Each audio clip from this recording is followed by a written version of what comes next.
മുജാഹിദുകൾ ഔദ്യോഗികമായി ഇറക്കിയത് 2 ഖുർആൻ പരിഭാഷ, അതോടൊപ്പം ഉമർ മൗലവിയുടെ ഒരു പരിഭാഷ 3ാമത്.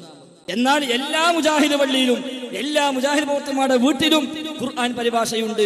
പരിഭാഷ ഇല്ലാത്തൊരു മുജാഹിദിന്റെ വീട് കാണാനാവില്ല.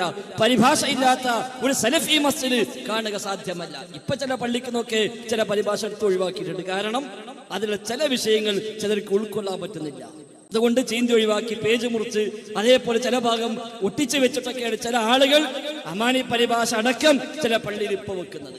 അമാനി മൗലവിയുടെ അർത്ഥം ശരിയല്ലാതെ വേറെ ചില മനുഷ്യന്മാര് പറഞ്ഞു, വേറെ ചില ആളുകള് ഷർത്തും ഫർളും പറഞ്ഞ് ഫിത്നയുണ്ടാക്കിയ ആളുകള് അവരിപ്പൊ പറഞ്ഞത് അമാനി മൗലവിയുടെ അർത്ഥം ശരിയല്ല ചില സ്ഥലങ്ങളിൽ. എന്താ കാരണം? എന്ന ഉലുൽ അംറിന് സംഘടനാ നേതാക്കന്മാര് പോലും പെടുമെന്ന് അമാനി മൗലവി പച്ചയായി എഴുതി വെച്ചു. അപ്പൊ പറയാം അത് ശരിയല്ല, അമാനി മൗലവിക്ക് തെറ്റുപറ്റിയിട്ടുണ്ട്. ആവട്ടെ, വിഷയം അതല്ല.